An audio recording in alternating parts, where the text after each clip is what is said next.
I do think like the more we experience death or, you know, just like the natural phases of life, Sure. things falling apart, falling off, grief itself, it does present the front running questions of like what really matters. And so I Mm-hmm. agree with you in the what are we chasing? We're here to laugh, we're here to cry, we're here to share what's deep inside. But on all the days, all the time, we are more than you see. Hi, everyone. I'm Deb. And I'm Shelley. Welcome back to More Than You See, where Shelley and I have conversations with creatives about our mental health journeys. As a reminder, we aren't licensed practitioners or therapists, but hopefully in sharing our own struggles and victories, we can help you feel a little less alone and add some tools to your mental health toolbox. Yay! Woo! Mental health rocks. I know. I was thinking the other day about, first of all, the last like solo episode of us, or like duo episode of us. I feel like I was very whiny about the podcast and like my dreams and goals. I don't know. I feel like I was very whiny. And so I went on a little spiral about the podcast, and I hope what no one brought takes that up? it that way. I don't know, because I'm hard on myself, Shelley. This is who and what I am and what I do. But I was thinking about how I was like, I feel like this podcast is a combination of Amy Poehler's Good Hang and We Can Do Hard Things. I haven't listened to Amy's podcast yet. I've seen clips online, but I definitely listened to We Can Do Hard Things. I listened to We Can Do Hard Things when I was in the throes of like deep OCD spiraling and like it was a really bad time, and it was kind of like the only thing. So thanks, We Can Do Hard Things. It was kind of one of the only things that was in a moment in the day leveling me out to just keep pushing through. Yeah. I do also love that show. I actually, this is like unpopular opinion here. I don't love Good Hang, and I don't love Smart List. Is that the one with the three men? Oh, Smart List. Jason Sudeikis. I Yeah. think, interesting. Yeah, Why? well, because I feel like both of them, and maybe it's just the episodes that I've listened to, I feel like sometimes I'm like a fly on a wall listening to conversations that I don't care about, that I don't learn anything, that I don't feel like I connect to them at all. Like one of the reasons that I love our conversations with people is that I feel like I always ask for like actionable things that people can like take and learn and grow themselves from things. And I feel like instead that those, I mean, it is exactly what they say it is. It's a good hang. It's literally just people shooting the shit. But sometimes it feels like I don't want to hear people's champagne problems, I guess. And that's fair. And how interesting. Let's go into this, because this brings up something for me of, we do this all the time. We are in such a generation right now of just watching other people do stuff or listening to other people talk about stuff or do stuff. And I'm fully guilty of this myself, because sometimes I don't know if it would be called escapism, or I don't know what it is, or what the internal drive should just be like, I'm going to listen to other people do something or say something or hang out. But it makes us, it's kind of, I think that's what got me into television, you know, watching 90s sitcoms and everything. All of us. I mean, my gosh, the stats on that, right? Millions and billions of people that watched it still watch it, because there is a form of connection to it, right? The audience, I guess, can be connected and go, oh yeah, we were also hanging out with Amy and her friend, or Jason Bateman and the gang. You feel like you're connected, but in reality, you're not doing anything. Yeah. And then you turn it off, and, or, you know, I find myself you're alone in your bedroom in my car. Yeah. Yeah. Yeah. So It's that's true. fascinating of how we're just, that's just a habit now. That's kind of, Hmm. it makes us feel like we're doing something kind of on the hamster wheel, but not really getting anywhere or moving forward. So is it healthy? Is it not? Oh, these are deep conversations. I know. Well, going back to like 90s sitcoms, I mean, going back earlier, obviously, it was a communal experience, Mhm. even if there was a virtual element because you were watching with the one television that was in the living room and you were watching with your parents and your siblings and your dog. Yep. Everyone was watching together, so it was already this communal thing. I mean, that's what like the whole Nielsen ratings where it's like one family unit. Hmm. How can we target this whole family unit? Hmm. And now obviously that's not the case. I could be watching one show, the girls could be watching another show, and Brian could be watching a different show, All in the you same know, room. all in the same Isn't room. that fascinating? All Exactly. on different tablets. Yeah. Yeah. That's slightly It's, terrifying to me. And yeah, also, it what I is. mean, it's the duality, right? It's Mm-hmm. terrifying that we can all be sitting in the same room and not connecting at all, but Mm-hmm. also enjoying, everybody gets to enjoy the thing that they want to enjoy. But what do we lose in the process? Which, It's so isolating. yeah. And no wonder. And then we walk around going, why do I feel so lonely? Why do I Mm-hmm. feel depressed? I was talking to a friend today who, we were just checking in, and she was saying she's going through her own grief process. Her dog just died, and it's, Mm, like awful. And so we were worst. checking in, and we were just talking about the grief process, and she was saying that she's been socializing, but how she feels so lonely, even though she's Mm, surrounded by so many people. And I think that's one of the worst feelings to me when you're just like, it makes me feel crazy for because sure. you're like, I can be at a big party or I can be in a group of friends, but inside I'm like, I feel like I'm just on Lonely Island, you know, Mm-hmm. no one knows how I feel. This is Yep. gonna last forever. But those are the this is gonna last forever Yeah. moments really blow. Yeah. Yeah. Yeah.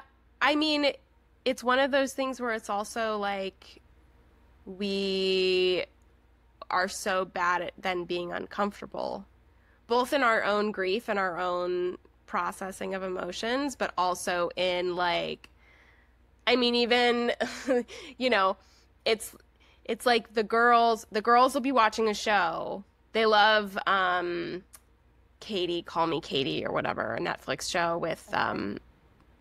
Glinda from Wicked, whatever her name is, the Ariana? main character. Ariana. Yeah. So it's like Ariana baby Grande. Ariana, Oh, Ariana Grande. It's baby Ariana, and God bless her. Her listening to her in this show, I was like, "Oh, of course she was Glinda," because her voice on this show, she sounds like, you just have to listen. She sounds is it like a a whiny musical show? teenager. No.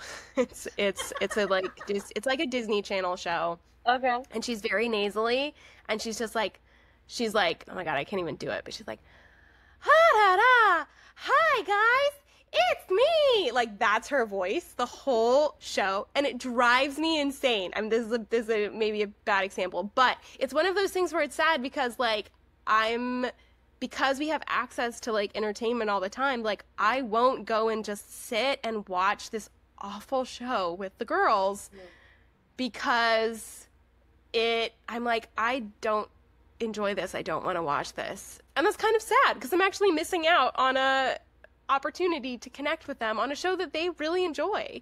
So, Deborah, this is you're gonna fucking Don't listen be to hard on yourself. You Ariana. stop that. You stop that. Stop being hard I on know. yourself. Just, you have the awareness. Now you could go, It's maybe true. I'll just sit through a You're right. show that I don't really want to watch. You're right. And I do the same thing with Mister. So Mm-hmm. Mister can get on Your dog. my dog, pardon me. My dog's name is Mister. The 5-year-old golden doodle, and he's very particular. I grew up with labs, And apparently Mhm. poodles, as I'm learning, continuing to learn, just so particular. I mean, they are picky about their food. They're picky about their play times and how they want Mhm. to play and what they want to play with, who they want to play with. And but he loves to run. And if I want him to get any activity, basically I have to run. And I don't want to run. I don't Yeah. want to run. But then you kind of see like if I get like a back glance of him chasing me and his ears are flopping and he's got the biggest smile on his face and the brightest eyes and you just go, "Oh, well, yeah, maybe I should just shut up and run." Yeah. Mhm. It doesn't take Maybe it's that worth it. long. It's not, I Right. don't need to run for a day. It's just a few minutes. I'm It running. brings him joy. Yeah. Brings me so much joy. And then he's passed out for the next 7 hours.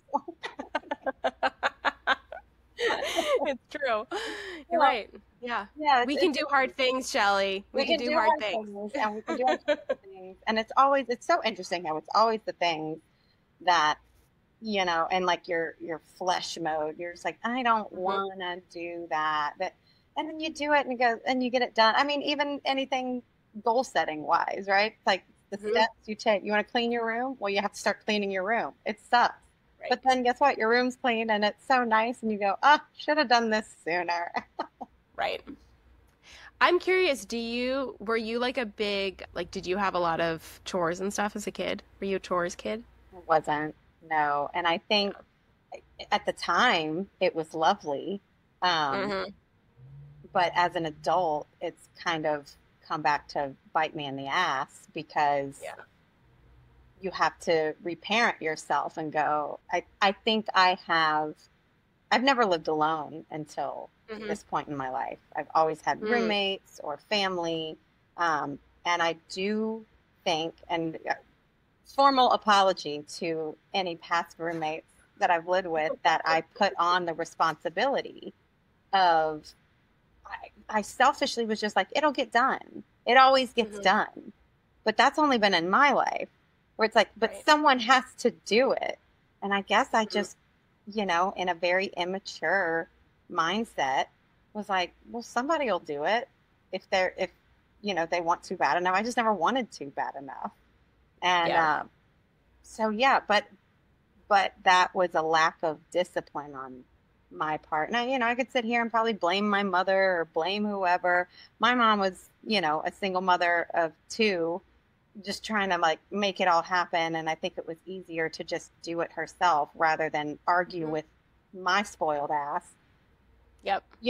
to be like, Mm-hmm. come do she did. There would be times though where she finally was like, you want clean clothes for school? You want to clean? I had uniforms for school. You want clean uniforms? Well, you have to do them yourself, and you Yep. figure it out.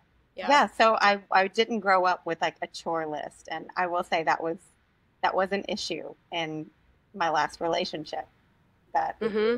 we never could quite solidify that. What about Mm. you? Did you grow up with chores and things like that?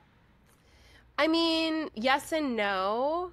My mom was very like, lenient about some things, and then like we never had to make our beds when we were kids, and to this day, it is like a conscious thing for me to be like, Deborah, make the bed because you're going to feel better about it later. You're going to Yes. come back into the room later and it's going to be made and it's going to be beautiful and it's going to make you feel good. But literally, I have to like play that in my mind. But then there's some things that, we were very helpful with. I mean, it was, I grew up with like two households. My parents got divorced when I was 5. There was like some real contentiousness there, and so when we were at my mom's house, it was always like it was a bit of a like I'm gonna cut this part. I'm like trying to think. My dad sometimes listens, so I'm trying to think about how I say this in a Sure. not offensive way. You can also just say it and we can cut it. I know. Yeah.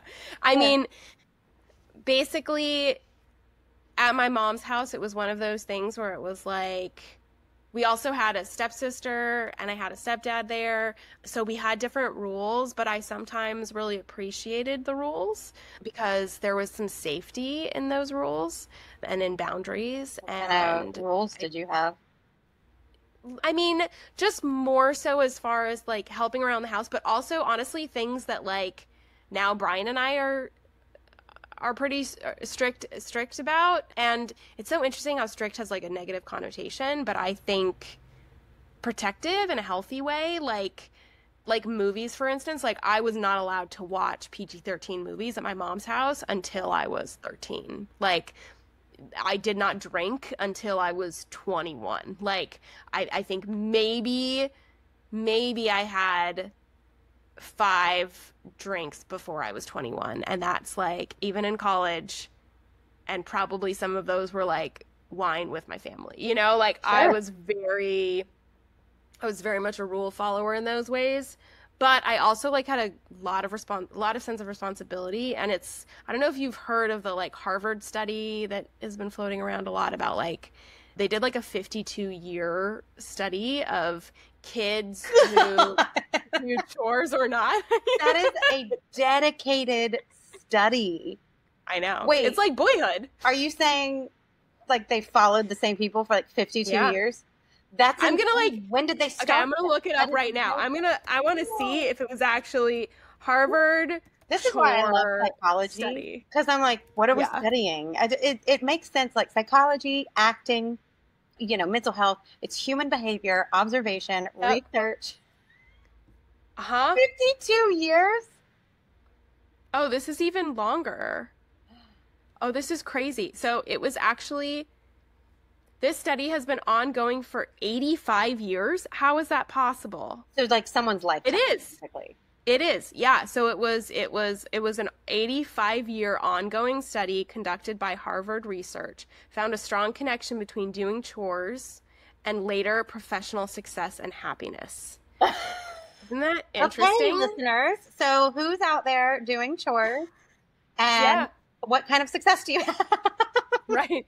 Well, I mean, it's something where it was like, you know, obviously knowing life skills, but it's also about, I'm like reading, so foster the ability to complete tasks without external motivation and navigate life's challenges with resilience. It also, you know, it's about like how obviously you have like a work ethic, but it's also about how like you get a sense of accomplishment for finishing something that you start out, you know, you start doing.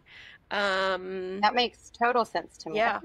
Yeah, I resonate with like the bed making a lot, because I also, Yeah. in my teenage years, for sure, I never understood. I was like, why would I make the bed if I'm just Right. going to go back and get in the bed?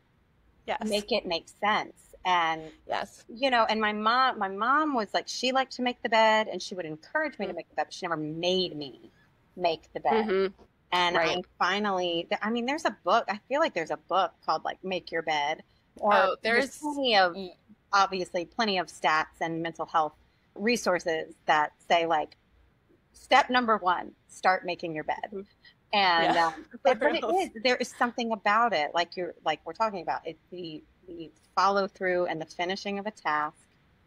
For some reason, it does make me feel better, you know, Yeah. and also thinking to myself, it's not that hard.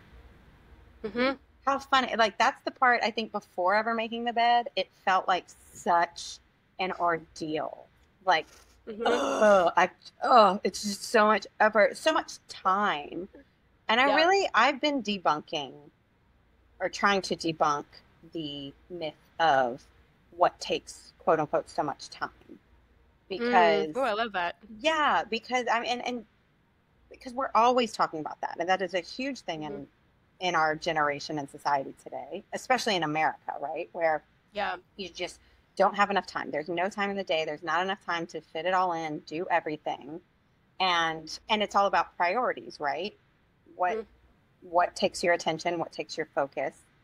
But I started a couple of years ago. I don't do it all the time, but when I do start feeling like really time crunched, or telling myself, when I get too overwhelmed and tell myself, I'll just put those things off another day and they all start piling up. I will actually, in my to-do list, because we've already established I love a list, I will write an estimated amount of time that it will actually take to complete the task, such as the one that always gets put off and that I can't stand because I always tell myself that's going to take so much time is sending emails.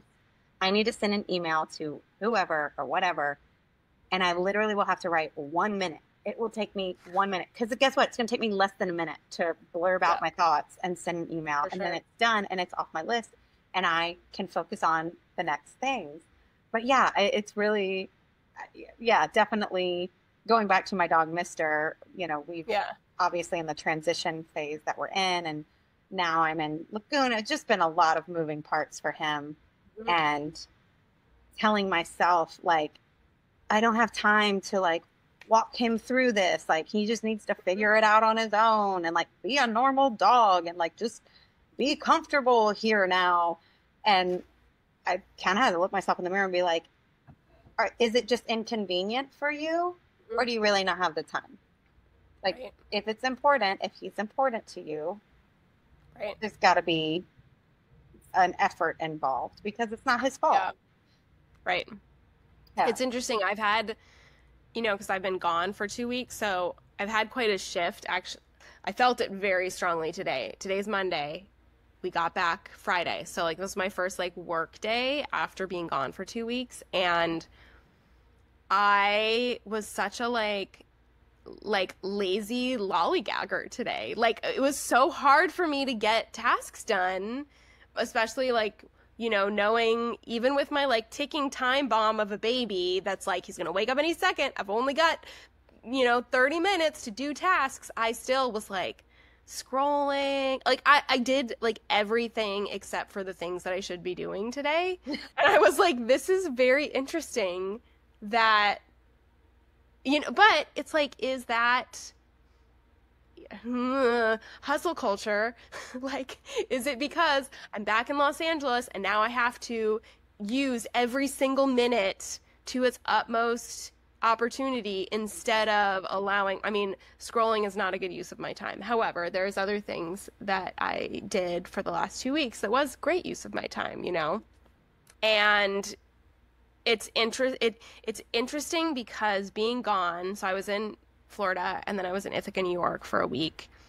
Ithaca is where my sister lives, and it's very interesting to me because my sister and I are very similar people in a lot of ways. However, the biggest difference is our like drive and work ethic and how we go after things. And like she is like a corporate 9-to-5 person, but she also seems to find jobs where she doesn't even have to work a 40-hour work week and has like just the most lovely, relaxed life. Like, good for her. But then I am the very opposite, where it's like I always have a million things going on, trying to always like make things better, whatever. And being in New York this was for the first time that I actually felt like oh man, this is like hard to say. I was like, I didn't care about my like acting dreams and goals as much as I have for years, because I was there and was just like living life. And I was like, oh, I finally understand why people leave the industry and leave Los Angeles and just go and like live their lives and are happy doing that. I've never felt that before. It was a very interesting experience for myself. I have questions I'd love to ask because I also think there's a certain point. We are of a certain age, right, where these questions are pertinent at this point. You know, that we have lived enough life and experienced enough things and hit some really cool milestones and wonderful things and terrible obstacles in our lives to have experience. But we have so much road ahead of us that we still get to choose a direction or a lane we want to go. Yep. And the crossroads is terrifying to me. I don't know, I won't guess how you For feel, sure. but I have similarly experienced recently that feeling of like, do I really care? Am I growing out of wanting to, hit certain mile markers or milestones of acting? What's the long run? What's the longevity? Because I also have a sister that, she's got 2 children. She works in a like corporate hospital job and she's busy as I mean, my God, I don't know how the woman's alive, to be honest. 2 children, I will say it time and time again, but parents, it's insane. Y'all are insane in the best of ways, but just trying to juggle that and live your own life. And it just makes sense. The priorities will shift.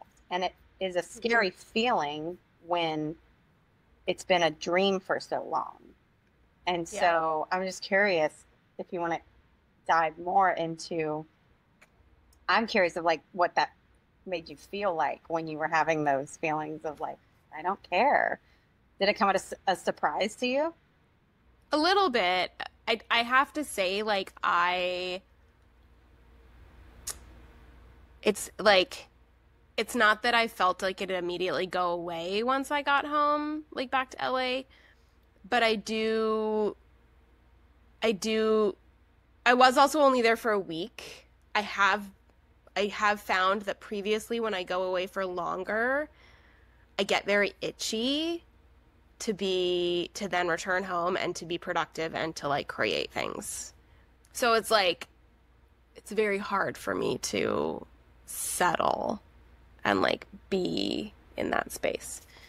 But yeah, I honestly had never had the experience before of being like, oh, I think I could be happy just like not chasing things. And I don't know. I don't know how I feel about that, honestly. It's a big question. And yeah. And I think we all, I'm sure people listening or watching have, if of a certain age, we've all come upon those questions. And I think maybe the more, I don't mean to take this in like a dark turn, but I do think like the more we experience death, or, just like the natural phases of life, Sure. Things falling apart, falling off, grief itself, it does present the front-running questions of like what really matters. And so I agree with you in the like, what are we chasing idea. Yeah. And I've sat with genuinely, I was thinking this, I think yesterday, because I'm doing a musical down here, and it's really fun. Doing musicals has been my dream since I was 15, and I'm utilizing just about every skill set and then some. Like I have to dance, I have to sing, memorizing every line I have is a chunky monologue, which like, great. Okay. Now I'm memorizing lines, but I'm not feeling that like, this is all I want to do all the time feeling anymore. Yeah. And it's kind of scary to me because that's all I've known for such a long time. And I don't know what the answer, I think the scary part for me is I don't know what I want to fill that with if it's not this, and I get very like black and white extreme thinking where I'm like, well, I guess am I done with this forever and I have to hang up the hat? And, I don't think that's what's being presented. It might just be like, I don't know, maybe we're pivoting. Maybe there is we could do this for fun and do something else. It just presents like the floodgates of questions, right? That you have no Sure. answers to. And then, I have a follow-up question for you. Do you yeah, think that this is like specifically because it is a musical, it's not like, no disrespect to the musical, and I cannot wait to see it. But it's like, it's not like you're doing a off-Broadway thing that will then potentially become a Broadway thing, which will then potentially become a Tony nomination. Like, is that part of what's going on in your head, that you're like, oh, I don't see what the next step is for this project? no, Or is it just in general? I think, and I can't tell. I'm like, look, I don't know. Maybe it's depression. It's really what this all is. Because even if I got the off-Broadway thing, that could potentially lead to the next thing, potentially lead to the next thing. My brain, I'm kind of in this phase, and maybe it's just I'm still like, I'm very much in the healing phase, and other personal life stuff is happening that I can tell my view is kind of leaning in the like, what's the point? What's the point of it? Oh, and then you get it, and then what's the point? And then you get the Tony, or you get the, and then what's the point? And that is not very me, but it seems to be where my mindset is right now. And I'm like, I'm not fighting it. Like I'm working with it. I'm working through it. I think I used to fight against those thoughts of like, that can't be here. That is absolutely a negative way of thinking, and you're a bad person, or, like that'll lead you down a very dark road. Like you can't think like that. And I'm learning to hold space for those types of feelings and thoughts. Not for too long, because then I'll get into like despair mode. But I don't know. I'm in a curious phase of like, is that really what I think? But then I don't know. Then I go and do the show, or I get involved in something like this, and I love it, and it's still great. I love the work. I like doing it, but there still is also, I wonder, going back to the like chasing things idea, there is an element to, and we talk about this in one of our other episodes, and one of our other episodes with Matt Shively, talking about that like excitement fear of acting, where you're like, can it be done? Can this happen? Right. Are we going to pull this off? And I have so much information to learn. We have like 30 songs to learn. I have, I don't know, 7 monologues in between these things to... Is this like a 4-hour musical? No, it's really not. It's like a standard 2 hours. You're in, you're out. It's just a lot of information because it's super fast paced. And someone said yesterday, we've got 2 weeks till opening. Oh my God. And I was like, I'm not in a place, like I don't feel comfortable. So I'm like, oh God, I got to hurry up and do it. So my point is, am I addicted to the feeling, to that hustle feeling of like, I don't know, is it really going to happen? Am I going to pull it off? And then you pull it off and you do it. And then there's like a massive dopamine hit and you did it. And then I get to sit in, 6 shows a week, sitting pretty and performing and having a great time. And then it ends. And then guess what I have to do? Go find another job and start the cycle all over again. Yeah. So back to the point of like, is that what I want to keep doing? Yeah. Or, well, yeah, it's the journey. Like, are you enjoying the journey or not? Fascinating. I don't have the answer, which sucks. Yeah. Yeah. It's always interesting to me when I listen to like actors who talk about how they like hate certain aspects of this journey that we're on, you know, where it's like they hate press, they hate red carpets, they hate, it's often that they like love the acting part of it, but they like hate everything else. Yeah. But they like hate the business, they hate the fan, like they hate, you know, and this is like big people. Yeah. And it's so, I'm always like, oh my God, I love all of that. Like I love all of that. You love doing it, or do you love like intaking the interviews and the press stuff, or all of I love it. I love it all. Like you know, and I've only had this like in a very, very tiny, like I had a movie that I starred in come out during COVID.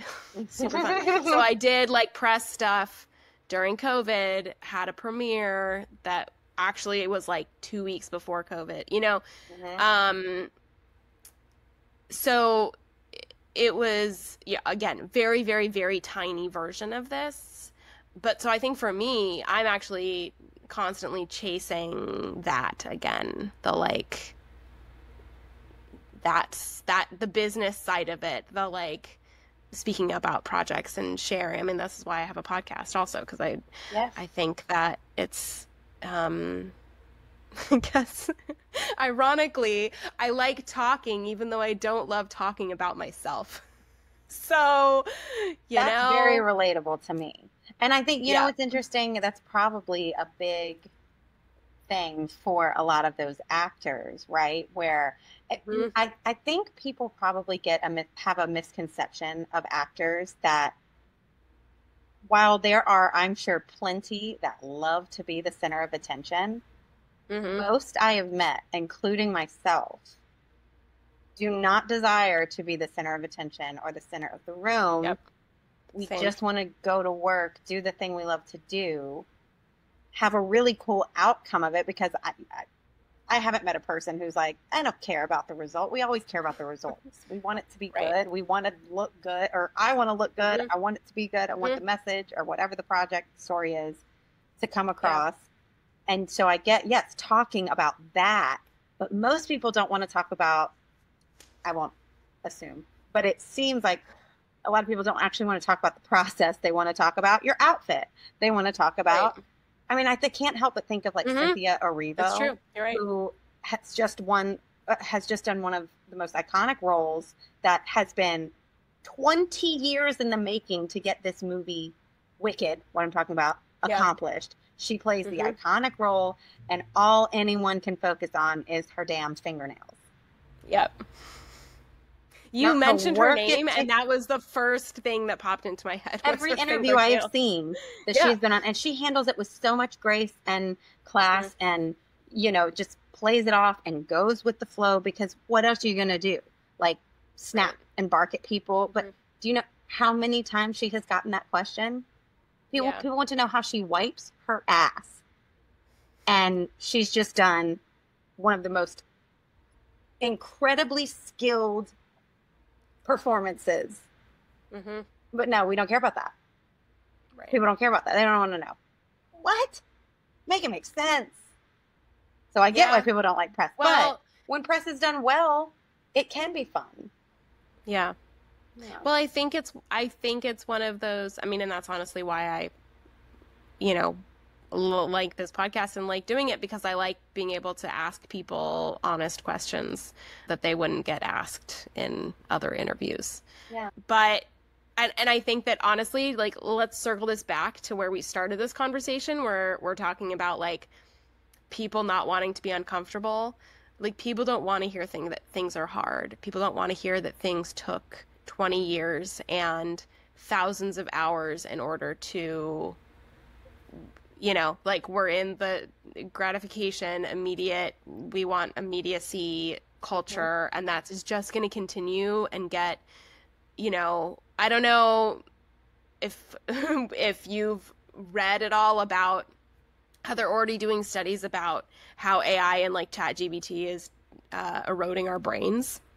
Yes. And it's just like we are shutting off our ability to actually cognitively have problem solving skills and think about things Yes. because we're having a computer think for us. We're actually, to go even further, yes, we are shortcutting and having a computer think for us.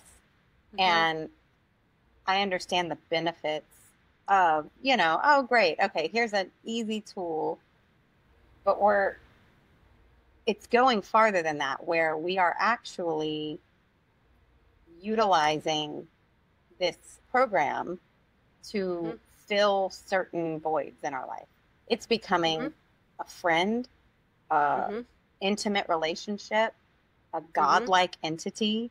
It's becoming a lot of weird tick boxes for people's lives that I don't even know if addiction is the right word. It's there is a connection and a relationship to this thing that is just an information database. It's not,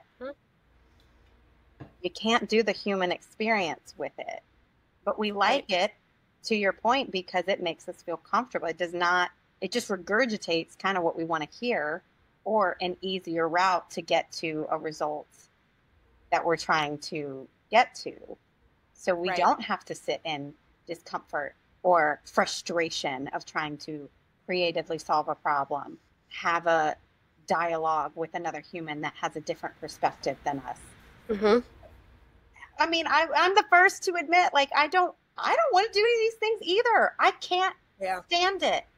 If I weren't dedicated to growth in certain parts of my life, I would absolutely be a submissive people pleaser to the nth degree, because internally, like, I fight against that most days, and a lot of days I lose. What we were talking before we started recording about setting boundaries and like the things that you are gonna like, certain things that you're gonna like fight for, and some things that you're gonna like let go. And I'm curious, like, how are you determining what you are gonna get into a fight about, and how do you determine what you're just gonna be like, oh, fuck it? Currently, it just kind of depends on like the energy and the feelings I have of the day. And I'm not trying to be led by my feelings, but I am trying to learn the art of discernment of which comes from, I'm learning about myself that I have like a severe trust issue button way deep down. And I don't like that particularly. Like there's a part of it that is beneficial for, self-protection and things like that you have to have, but that's why I'm calling it discernment of I can be a bit of an oversharer in an effort to like connect and be like, oh, we're on the same page and we can be friends. And I think I'm just starting to open the blinders of my eyes a little more to just see if that's true. So deciding currently, it's just like, I don't know, today's the day that I want to show up and speak for myself. I feel like I can fight through the fear and combat the discomfort a little bit better. And then some days, I will say, it's kind of coming down to how I feel, sort of like making the bed, right? Of I don't have to speak up today, but how am I going to feel later if I don't? Or if I let this moment, I love that. If I let this moment pass, I'm trying to sort of breathe and stay grounded in opportunities that present themselves. And also giving myself grace, which is apparently proving very hard to do for myself. I got so much grace for everybody else, but for myself, I think we've said this in another episode too. But yeah, I'm sort of just in the lane of determining if I don't act right now, do I have an opportunity to act later? And if I don't, do I take the opportunity to speak up for myself now? Or can I live with, I didn't I didn't say anything Yeah. in that moment. And those answers change daily. Yeah. So yeah. That's such a good like measure though. Do you Like, is find it this easy? something? Yeah, go ahead. No. I was Not gonna at say, do all. you find it easy to speak up for yourself or? Oh no, I'm terrible at it. It's something that in my past marriage, I was like very much the pushover, which I mean, we could even, talk about the use of that word, but I was definitely like the person that would put my own desires and needs and whatever secondary. Mhm. And so sometimes in my current relationship, I um over push it now, which is not a word, but I will like go above and beyond and be like, no, I'm standing up for myself Mhm. because I am a strong person and this is important to me, and it's one of those things where I had to, say to Brian recently where I was like, sometimes I over exaggerate things and I am like, this is really important to me and I'm very upset. And then I just need like an hour and then I will like recenter myself and then be like, you know what? I'm actually okay. Like that's not a hill I need to die on. But like sometimes I I'm like this is my hill and I'm laying my flag here. And then because I'm like pushing more because I was so quiet in my last relationship and I know that he respects my voice and he respects what I have to say. Um and then therefore it then leads to some arguments between us, but that's okay. That's what relationships are sometimes. But I mean, and this is where it's like healthy relationship where I am now in the state of mind that I can be like, hi, I was pushing because this was something that I thought was important and it's actually not, and I'm sorry for being an asshole for the last 3 hours. Can we kiss and make up now because I'm actually cool? So, but I honestly, like, with other people, Brian unfortunately gets the brunt of me being like, I'm standing up for myself as a strong woman. Well, it's so when I much probably easier. should. Yeah. I say it's easier. I feel like it's more universally accepted that the people that are closest to us and that we love the most Mhm. get the brunt of our very natural and heightened emotional state reactions. For sure. We've all been conditioned to, I mean, that's a huge thing in the South. Appearance and perception is Mhm. priority numero uno. So no matter how you're feeling, so, you learned it when you were crying in the middle of a restaurant or something. And like, it's like, you better lock it up because there are people around. So you learn Right. to dumb yourself down around people because you don't want to be a bother or a burden or whatever the, vocabulary fill in the blank for yourself is. But that's why then we go home and let it all out and Yeah. the people closest to us, and that's not fair. But I totally Mhm. get. I mean, we're all guilty of it, and Right. it's a hard to train your body and your brain and body connection to Mhm. figure out that like this isn't the most important thing, but you're triggered. You feel like Right. you're in danger or whatever the information that's being presented to your mind is Mhm. life or death.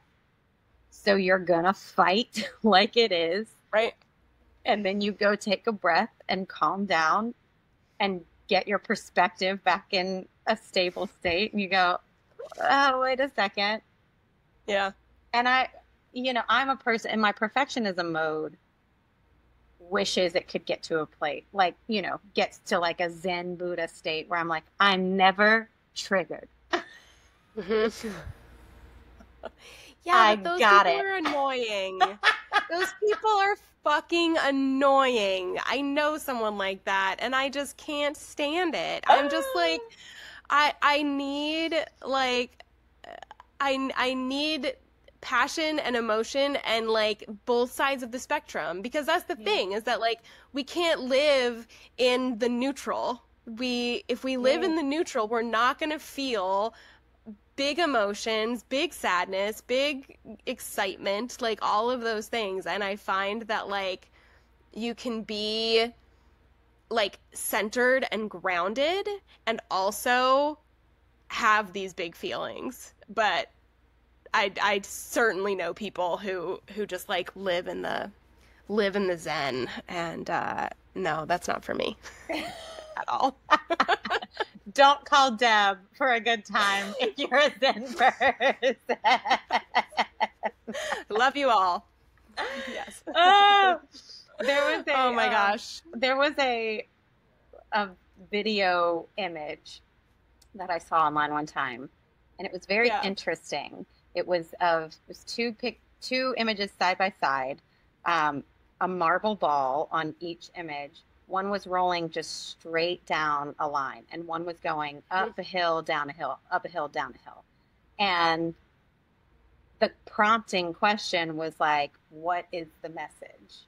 And I mean, there were a million different answers. It was really interesting, but a lot of answers were like, no matter what the path looks like, you're going to die. Which is kind of dark, but it's just like you get to the end of the road and it's like, no matter if you were doing this like straight line or this like wild roller coaster up and down, we kind of all lead to the same place. So which course are you going to enjoy more, or like, what's the more fun ride? I don't know. That's sort of what I took in my own perception of it. But it was just an interesting, like, I love those things that just kind of prompt your thought of like, what does this mean to you? Like going to an art gallery. For sure. This is like the perfect, I feel like that's the perfect just like little bow on this whole episode, where it's just like, no matter you know the what, ride, we're all gonna die. You're all gonna die. Good night, so everybody. Fucking enjoy it. Exactly. Peace out. Oh God, I just dropped things. And you know what? And that should be the end. I agree. I mean, how I want to actually end this, because I feel like, first of all, I feel like this was therapy, so thank you for doing this with me. Is that I feel like, and I'm not like calling you out, but I feel like there was some, I feel like you've got like a lot on your shoulders. You felt like very like heavy, and I just wish I could give you a really big hug. And what are you going to do for yourself today or tomorrow to like help shed some of that and enjoy the journey, because we're all going to fucking die. Yeah. It's really funny you bring that up, because I was thinking about that recently of like, do I do anything that is not out of productivity or getting to some other next place or step? There's something that I do for myself that is just out of pure enjoyment. That is not watching television. And I will say, I feel like it was a little for Mister, but it was for me too. I went to the beach today, so I feel like I already sort of ticked off.